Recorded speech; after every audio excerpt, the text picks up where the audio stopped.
हिंदवी स्वराज्याचे सरसंस्थापक छत्रपती शिवरायांना मानाचा मुजरा करतो।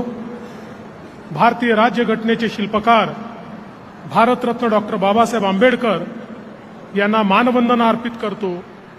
आज खऱ्या अर्थानं सावित्रीच्या लेकी या ठिकाणी एकत्रित झाल्या आहेत, ज्यांनी स्त्री शिक्षणाची मुहूर्तमेढ ठेवली। त्या क्रांतीज्योती सावित्रीबाई फुले यांच्या चरणी देखील नतमस्तक होतो। आणि आजच्या कार्यक्रमाचे अध्यक्ष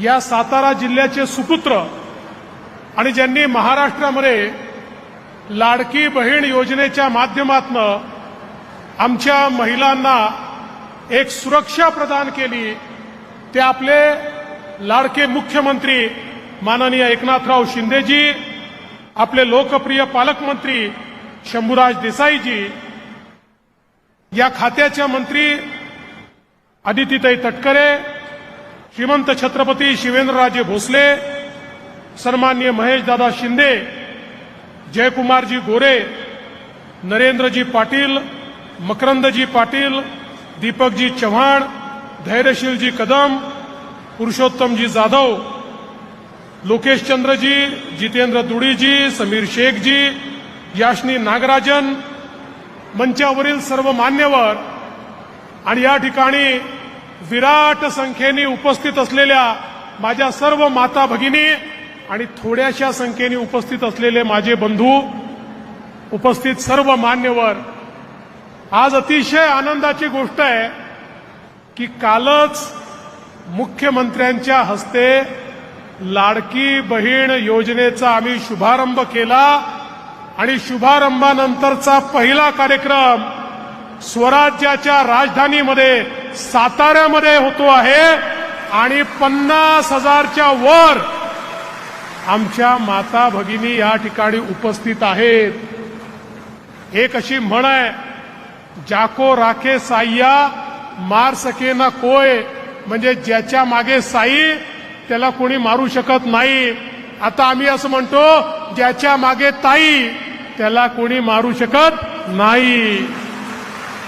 एवढ्या बहिणी एकत्रित झाल्यानंतर आणि त्यांचा आशीर्वाद म्हणजे मुख्यमंत्री महोदय आपल्या पाठीशी आता अशी कवचकुंडल उभी राहिली आहेत की यांची सेवा करण्याकरता आता आपल्याला कोणीही थांबवू शकत नाही।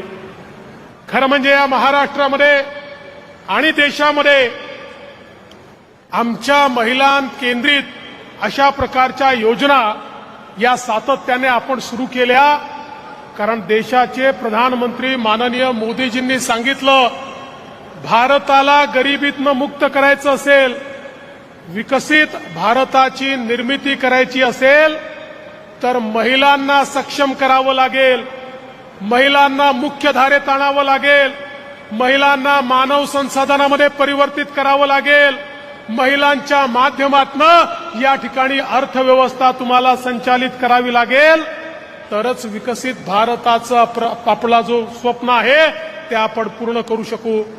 आणि त्याची सुरुवात माननीय मोदी साहेबांनी देशात केल्यानंतर या महाराष्ट्रामध्ये मुख्यमंत्री शिंदे साहेबांच्या नेतृत्वात महिला केंद्रित धोरणाची सुरुवात आम्ही केली। मग लेक लाडकी सारखी योजना असेल की ज्यामध्ये घरी मुलगी जन्माला आली तर ती 18 वर्षाची होतपर्यंत 1 लाख रुपये द्यायचे। आमच्या महिलांना एसटी मध्ये 50% मध्ये प्रवास करण्याकरता त्या ठिकाणी माननीय मुख्यमंत्र्यांच्या नेतृत्वात निर्णय घेण्यात आला। भगिनींनो, तुमची शक्ती काय आहे बघा, 50% एसटीचा प्रवास दिला तर इतक्या भगिनींनी प्रवास केला की नुकसानीत असलेली एसटी नफ्यामध्ये आली आणि आता त्या ठिकाणी एसटीला फायदा होतो आहे आणि महिलांचा देखील कॉन्फिडन्स वाढलाय। त्या आता आपल्या घरी घरच्या पुरुषांना सांगतात, तुम्ही जर तालुक्याला जिल्ह्याला गेलात दुप्पट पैसा खर्च होतो, प्लस तुम्ही काहीतरी चैन त्या ठिकाणी करून येता, मी गेली अर्ध्या पैशामध्ये जाऊन येते आणि पैसे वाचवते, त्यामुळे तुम्ही घरी बसा आणि मला जाऊ द्या। हा कॉन्फिडन्स आज आमच्या महिलांमध्ये या ठिकाणी पाहायला मिळतोय। आमच्या मुलींकरता शिंदे साहेबांनी आज या ठिकाणी मोफत शिक्षणाची व्यवस्था केली आणि सगळ्यात आनंदाची गोष्ट आहे लाडकी बहीण योजना. आज खऱ्या अर्थानं उद्या रक्षाबंधनाचा दिवस आहे. रक्षाबंधनामध्ये भाऊ तर ओवाळणी टाकतीलच, पण हे तुमचे राज्यातले जे भाऊ आहेत हे दर महिन्यात तुम्हाला त्या ठिकाणी ओवाळणी टाकणार आहेत. त्याच्यामध्ये कुठलाही खंड पडणार नाही. मी केवळ तुम्हाला एवढंच सांगण्याकरता आलोय, काही सावत्र भाऊ देखील आहेत.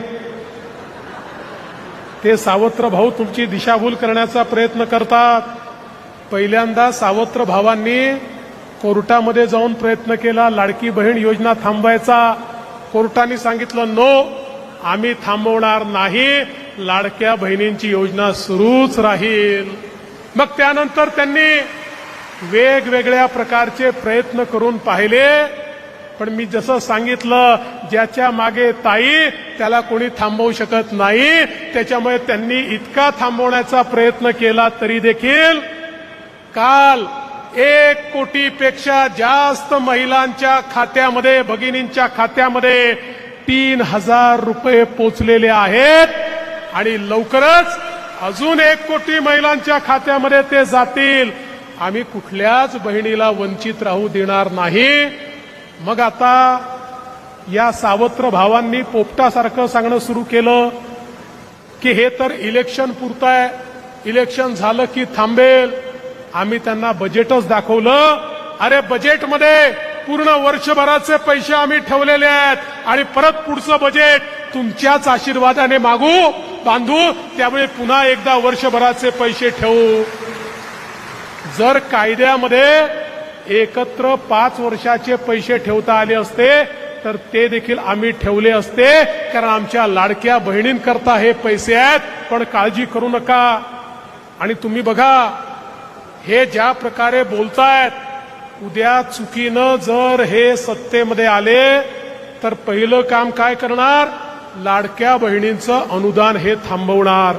पण काळजीचं कारण नाही, तुमच्या आशीर्वादानं पुन्हा एकदा आपलं सरकार येणार आणि हे सरकार आल्यानंतर तुमचे पैसे असेच अबाधित त्या ठिकाणी सुरू राहणार. आज मला या गोष्टीचा आनंद आहे. आमच्या शेतकऱ्यांकरता आपण अतिशय चांगली योजना आणली. शेतकऱ्यांना मोफत वीज देण्याचा निर्णय आपण घेतला. आज आमच्या शेतकऱ्यांना पुढचे 5 वर्षापर्यंत विजेचं बिल हे भरण्याची आवश्यकता नाही, त्यांचं बिल सरकार भरणार. अशा प्रकारची योजना आपण आणली.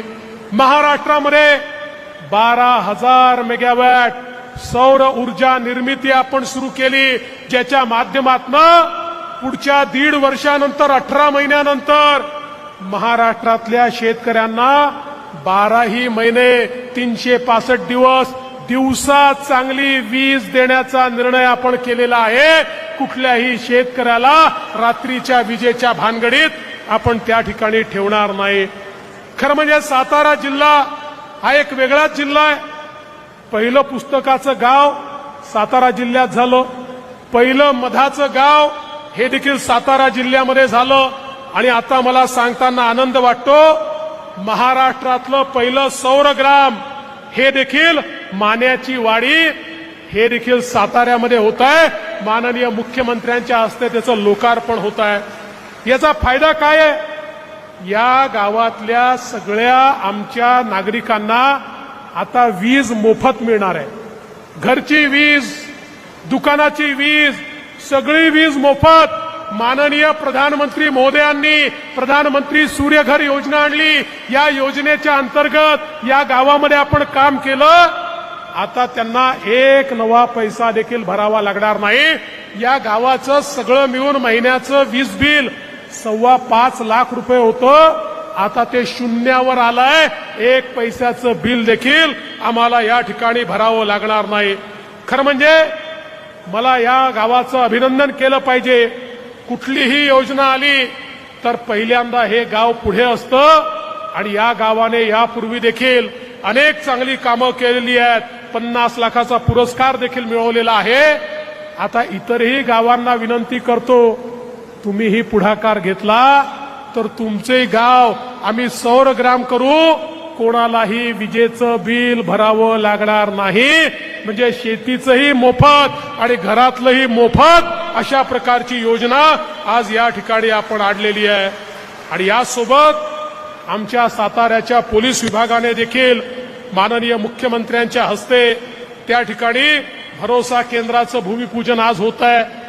त्या माध्यमातून आपल्या ऑटो रिक्षामध्ये QR कोड आपण देतो, साताऱ्याच्या बसेसमध्ये CCTV त्या ठिकाणी आपण देतो आणि या माध्यमातून महिलाची हेल्पलाईन देखील सुरू करतोय.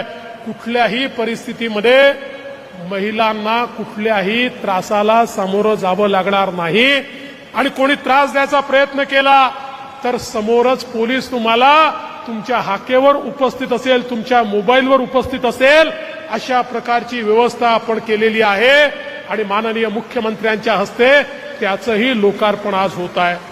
मी आज पुन्हा एकदा आमच्या सर्व बहिणींना, सर्व भगिनींना रक्षाबंधनाच्या शुभेच्छा देतो. तुमचं प्रेम असंच आमच्या पाठीशी राहू द्या. ईश्वराने प्रत्येक गोष्टीचं मूल्य ठरवलं आहे, पण एका गोष्टीचं मूल्य ईश्वराला ठरवता आलं नाही, ते म्हणजे आईचं प्रेम, बहिणीचं प्रेम, मुलीचं प्रेम. याचं मोल हे ईश्वर देखील ठरवू शकलेलं नाही. असं आपलं अनमोल प्रेम आमच्या पाठीशी आपण ठेवावं एवढीच विनंती करतो आणि माझं बोलणं संपवतो. धन्यवाद. जय हिंद, जय महाराष्ट्र, भारत माता की जय.